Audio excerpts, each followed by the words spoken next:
So, Mr. Mukhi, as a cyber security expert, what has been the most challenging job for you? I think what's happening between us. You mean this interview? Yes, this interview. Is that sarcasm?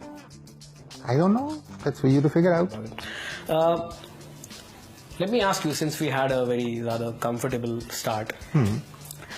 In today's age of selfies and WhatsApps and chit chats and hi's and hellos and hee-hees, how safe is it? Like, is it possible for anyone to spy on me through my computer, laptop, webcam while I'm watching, say, my favorite film like Jani Dushman? Well, if you see, I have two computers that I use. I'm a cybersecurity expert. Both my computers have not one, but multiple viruses. I don't have a single computer in the world that is not virused. Now, if I'm sitting down and doing something on my computer, I'm sure millions of people all over the world, very easy for them to find out what I'm doing. Because every laptop, every computer has a web camera. So all the audio and video which is around me can be recorded for infinity. So you are saying that if I'm doing something private on my laptop, and it's possible for anybody to figure out what I'm doing in No, this age? I wouldn't use the word possible. I'm saying it is happening now. And with the mobile phone, it's even worse because we take our mobile phones to the bathroom, and if there's a virus on the mobile phone, well, people can see me. They won't want to see me having a bath, but obviously they like to see other people having a bath. Shit, that is so scary. It's happening now as we're talking. When you talk about millennials, they are comfortable, a lot more comfortable with sharing their passwords, sharing their Facebook passwords, sharing their email passwords, and a lot of exchange happens. How safe do you think this practice is in today's millennials? Well, you see, the first thing is that before going to password, you'll rarely see a picture of mine online because it will be misused. So for example, you want an Aadhaar card. Just search the net for Vijay Mukhi, take my picture and put it on a PAN card, put an Aadhaar card, and you become me. So this is how identity theft starts. So the first thing I would tell people is not to put pictures online. The second problem is that for young girls especially, who don't want to be stalked, they go for a party, they throw a housewarming party, they put pictures on Facebook. What they forget is that every picture has the latitude and longitude, that is the position of where you were when that picture was taken. That information can be extracted very easily, and this is how young people get stalked.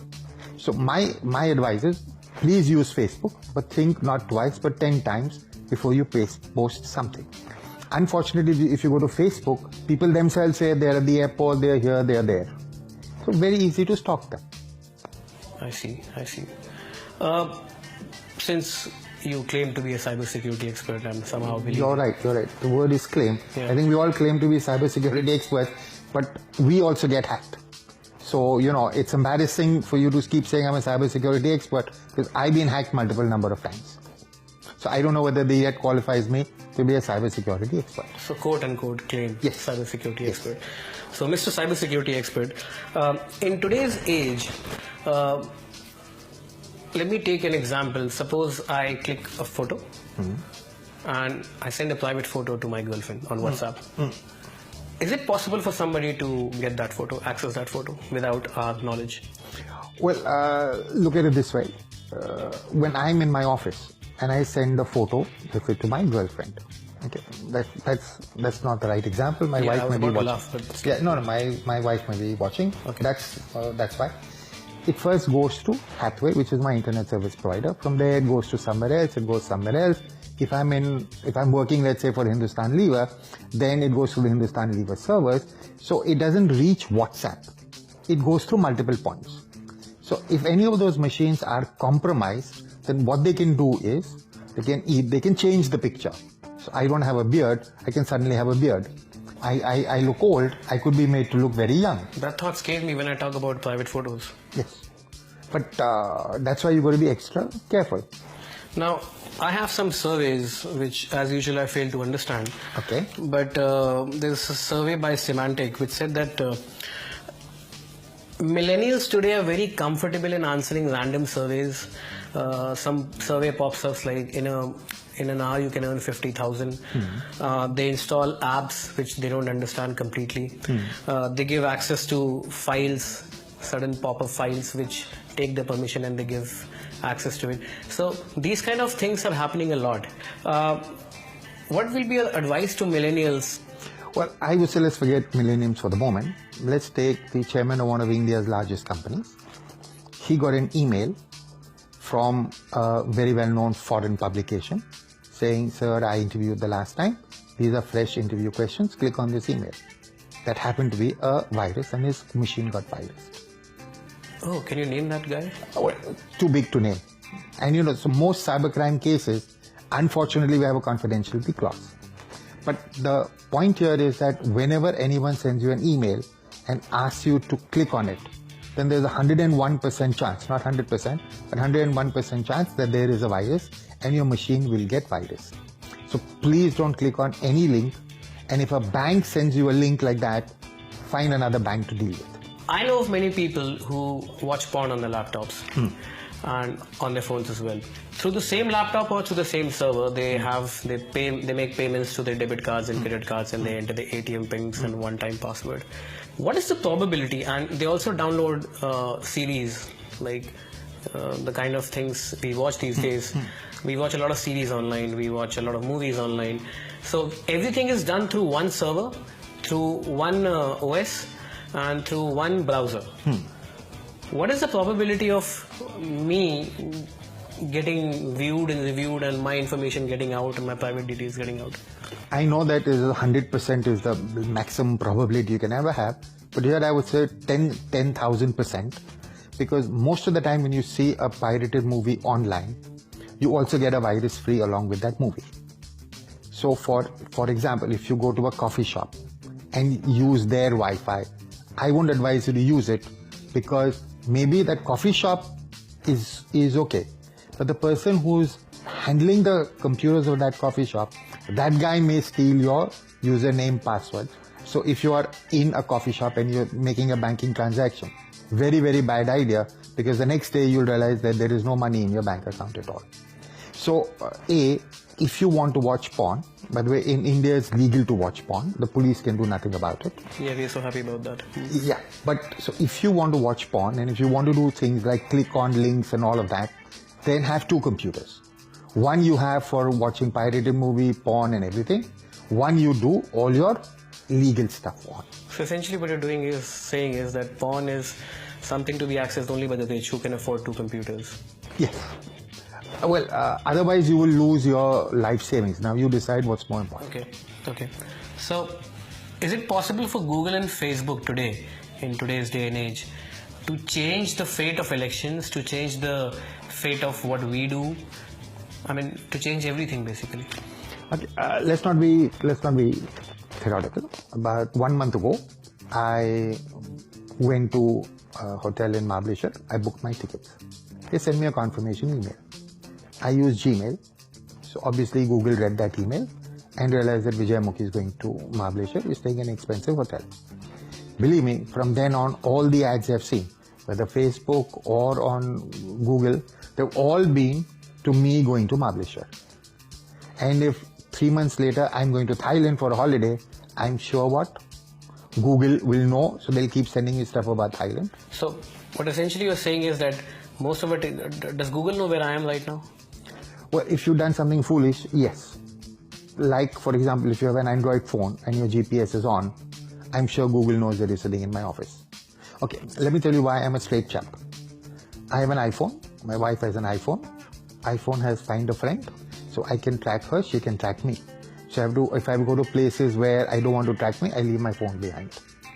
So that's how everybody knows, everybody means Apple knows where I am at this point in time. And they can even scan my emails and know what I'm doing, whom I'm sending a mail to. No, they are, because Google... They are because Apple and Google's business model is that the ads they show you is depending upon who you are. So to give you another example, if I've joined a mailing list of dogs as pets, I'll keep receiving what? Ads on dog food. So Google has made money because they tailor the ads to you. So you'll get one sort of ads because you see a lot of porn. I don't, I'll get another set of ads. Okay, so what I'm saying is that at the end of the day, and this is not a sweeping statement, Google, Facebook, Twitter know more about what I do every day than what my wife does. I can lie to my wife, but I can't lie to Google. It's that scary. So, since you are a claimed cybersecurity expert, what can we do about this situation and how can we stay? Well, a lot of people have tried this. They've run into the hills. They don't keep mobile phones. But if you want to live in the world, then you don't have a choice. You're saying we don't have a choice. We are compelled to jump in the well because there's no other option. Well, I would rather say better change yourself and don't do things which break the law of the land. So I would say privacy in today's digital age doesn't exist. Privacy doesn't exist. It doesn't exist. And so that's why people like me are not bothered. They just say, great, my life is an open book. But if you're having affairs with 3 women at the same time, then God help you. Okay, let's move on. Let me ask you something about deep web, darknet. Now, deep web has been in the news for quite some time. And firstly, tell our audience, people who watch us, what is deep web and how is it affecting the world scenario today? Let me give you a practical example. I do a lot of research on cybersecurity. So I said, let me clone my own credit card, debit cards. Okay.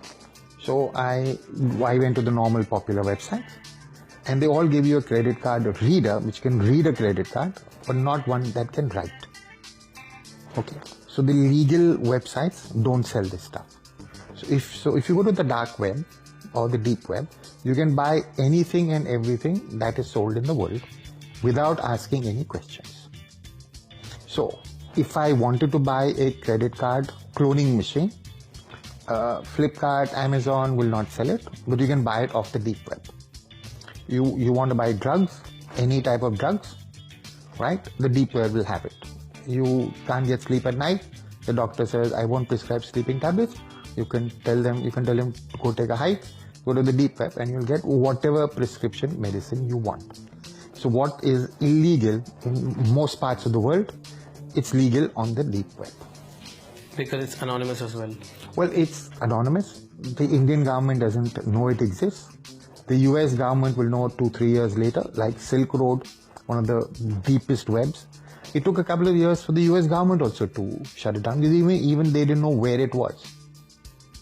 Okay, so this is the problem with the dark web, because it's there.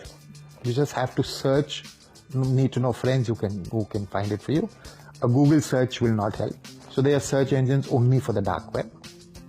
And you can buy anything and everything you want, and they'll deliver at your doorstep. So you mentioned all the illegal things which happened on deep web. Is there something legal as well? Because there was this TED talk recently by one of the people who made this documentary on deep web. They mentioned that deep web was actually an abode for people who wanted to escape government surveillance and wanted to carve out their own privacy, which is not possible in the internet today. See, the biggest advantage, the biggest plus point of the deep web is that you're actually telling the government, go eat coke. You're telling the government, you can't control my life. If I want to buy something and you have said I shouldn't buy it, I can buy it from somewhere else. The problem that is that a lot of things, like child pornography, the world will agree is illegal. But it's available on the dark web. So, like everything else, you have to draw a line somewhere, even though it's a line drawn in the sand. So a lot of people support the deep web, not because of the bad that happens, but because you are telling Big Brother, that's the government of the day, you don't run my life, I will run my life, I decide, you don't. Let me go back to corporates once again. Like most of these startups, young startups, they host their servers on Amazon because it's free for quite some time, and so does on Google. Now, if there is an incident where Amazon gets hacked, which is quite likely possible in today's day and age, do you think these startups will also get affected? Well, you see, most hackers would prefer attacking the Amazon cloud, the Google cloud, the Microsoft cloud, because if you gain entry, you're not getting entry to one server, but you're getting entry to 10 million. Exactly. So you own all of them. You own all of them. All of them. So for example, if I want to blackmail Amazon, if I can do what is called a denial of service, that means I stop access to the Amazon servers, Amazon will have to pay me hafta. They don't have a choice.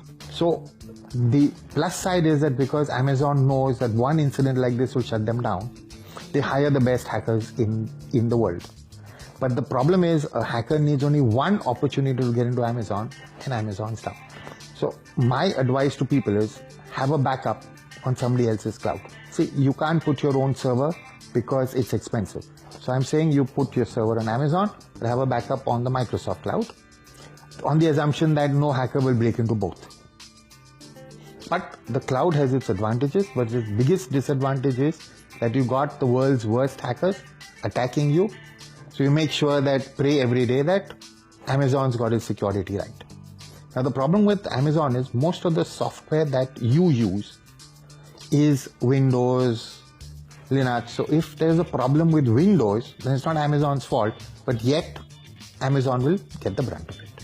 Okay, one last question on individual. Yeah. We have a lot of mobile wallets these days. Yeah. Paytms, Freecharge. Of course, they're a convenience. But is there a flip side in making payments online and using mobile wallets? Because as you said, it's not the wallet per se which is wrong or does something wrong, but it's the vulnerability of the devices which are prone to attacks and cyber attacks. So is there any flip side? Okay, one mistake, and I did, this is the mistake, I only do it in my office.